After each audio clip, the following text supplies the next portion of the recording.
So, good morning, Riccardo. So you have a PhD degree in chemistry at University of Newcastle.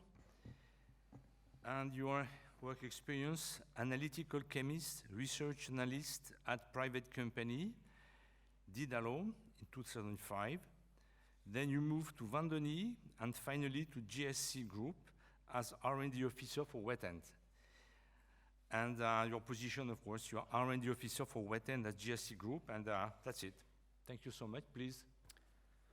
Thank you very much and for the kind introduction. I'm a kind of blend of emotions now, something like bio-based emotions. So these are the topics we're going to talk and cover for the next few minutes. So I'm going to give you a rough introduction on bio-based raw materials, their importance, the role in the leather industry, and then I'm going to move on some results and discussion for our investigation. So, question is a big question. This is not going to be a lecture in geology or something similar, but bio-based raw materials are very important because any kind of process that we perform is related on carbon chemistry, and therefore we got an emission of CO2 that has some consequences.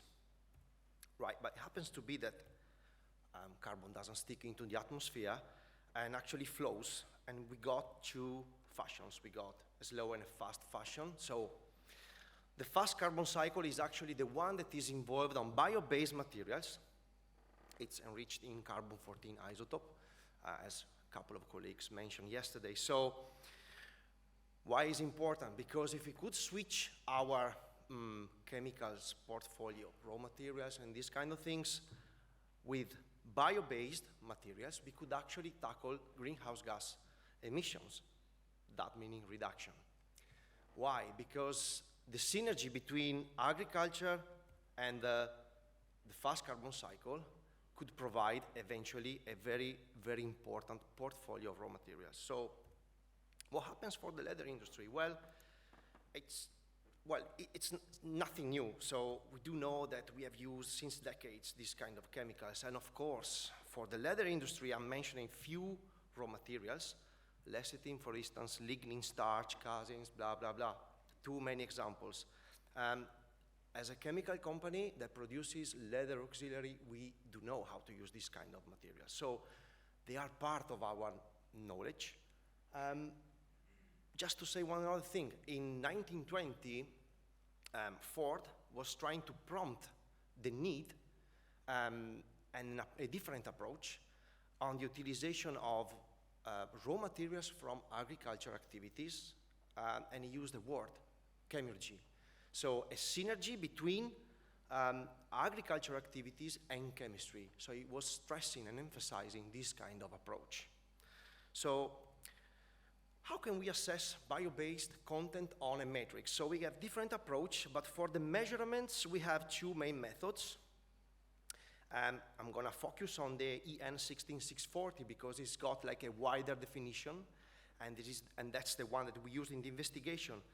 Both of these methodologies rely on radiocarbon analysis, and then we got another method which actually provides a theoretical estimation. So you just make a model, and if you do know, and actually we try to know, the way a chemical is produced, you could actually understand the amount of bio-based content.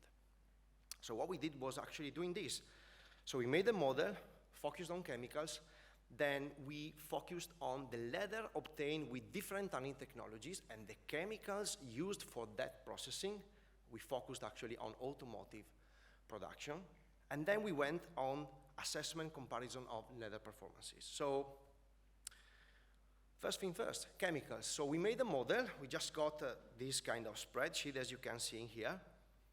Numbers are quite small, but the message is you put plenty of numbers in there, and then you got a result, which is telling you the amount of bio-based content according to the estimation. And then we moved on different 5 tanning technologies that we in part have in our hands as a group. We talk about, well, we call it AVO, but actually it's better in English, OMW, so it's a vegetable system. We compare another vegetable extracts slightly different. And then we got the benchmarks, the chromium one, the gluta one, and then another technology that the group developed in the recent years. And we got the assessment for tanning, so blue columns, and crust, so retanning step for the amount, the estimation of the bio-based content. Well, then we moved on leather. So to better understand this kind of step, just please be focused 1 single second in here. So we got 4 information in there. First 2 columns, the blue and the orange one, are refer to the percentage of carbon-14. So it's a direct measurement, so the ratio. And then we got, gray and yellow column, the definition, so the bio-based content with respect to the total carbon of the leather, in this case. And we did this for the 5 tanning techs at the tanning step. So tanning technologies, 5, focusing on tanning step. And we got, what we got? We got that the different tanning technology actually try to bring different ratio of carbon-12 and carbon-14, which was actually translated as a different amount of bio-based content. Then we moved on the retannage. We did the same thing, and in here, the message is pretty similar. Well, there is a trend, actually. We have different carbon-12 to carbon-14 ratio, yes, because we got plenty of contribution from different chemicals. In the retannage, we use plenty of chemicals, resins, synthans, and fat liquids, synthetic fat liquids. So for the leather production, we use a huge amount of chemicals. And this is reflected also in the bio-based composition, so the gray and the yellow columns. Well, then what happens? We try to make the correlation. So the correlation is bringing together the theoretical data and having, the correlation for the analysis, so the measurements. And as we can see in here, we got some technologies such as the Avotech, the OMW tech, that actually could bring a lot of bio-based materials, but we do not go further than 60% in the bio-based content with respect to the content on the leather, okay? We got more or less the worst case scenario with a 57% in the ghost tech, whilst for the gluta or the vegetable tech, we go above 60%. The gluta results are actually quite weird. We try to find a way how to explain the reason why this kind of value was high. Well, the answer is not very easy to be done, but it deals with mathematics, so methodology of the method, and the fact that in this kind of calculation, we do have to take into account also on the amount of chemicals. So if the gluta process overall uses less chemicals than the others, this kind of number is going to be higher in terms of bio-based content. But the message is, overall, it's the leather that commands the amount of bio-based, because the leather is a bio-based raw material and is the highest bio-based raw material in content. We looked also at the finishing system. So the team for the finishing prepared a version of an enriched bio-based finishing system and a benchmark. So as you can see, just focus on the gray and yellow columns. For the bio-finishing, we got actually an enriched bio-based content, whilst for the benchmark, we could say that is negligible. We applied it on a release paper, and then we made the measurements on the finishing system. So what we got was that for the assessment, theoretical 54%, and for the measurement, we got the 30%. That was confirmed. Well, then let's look at the other performances. So we got some performances in here. The numbers are, well, they're good in there. We got some shrinkage temperature, contents on aldehyde fogging, and blah, blah, blah. So routine analysis for the wet end. We didn't find so many differences apart from the shrinkage temperature. Of course, when we switch into organic tanning techs, it's a big deal, actually. We got less in performance. However, when we moved on the finishing stuff, we found some problems. I'll tell you what, the team is still working on that, but the solution was already found. We didn't find the same fastness as the standard, the benchmark, when we use the enriched bio-based system. However, by using double in amount of cross-linking, bio-based cross-linking I'm talking about, we did find the same actually result. Well, so I've pretty finished, so some conclusions. So we didn't find that the contribution of the chemicals was so impacting for the leather, because as I told you before, the leather commands the amount of bio-based content.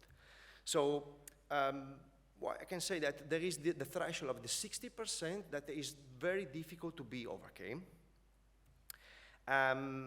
On the other side, the leather performance was actually not influenced by the presence of the bio-based chemicals. This is good news, because we could actually eventually make our portfolio of products based on completely or enriched bio-based chemicals and having equal leather with the same performance or even better than before. We found that, yes, retainage was actually the most impacting stage because we use plenty of chemicals and different chemicals. And then I want to say one word on the economic. So yes, we could actually think about what could be a transition. It's like, you know, a trendy word now, transition, ecological transition, bio-based chemicals transition. Yes, we could do it, but we need to think about and focus also on the economics. So our customers do not like to spend more money for producing the leather. So economic consequences must be taken into account.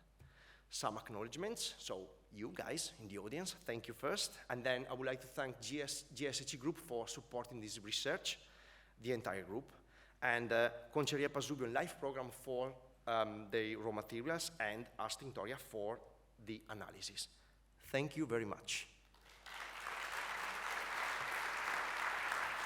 Thank you, Riccardo. So we have time for a couple of questions. Any question in the audience? Yes. We cannot accept questions from that guy. Okay, Riccardo. I will be so simple. Are you meaning that it's not so important to have bio-based chemical to reduce LCA impact in leather? Of course not. This speech was not saying that it's pointless to explore or scouting bio-based raw materials. Actually, it's absolutely important because we have also, well, we are doing a job, a profession which has ethics, okay? So tackling climate change or having a climate action, it's one of my priorities since I was a PhD student, actually. But the fact is that if we could switch to a bio-based portfolio of raw materials, we actually can make two things. Good leather, first, and having also the environmental action. So the answer is no, it's not pointless. We must go into this direction, okay?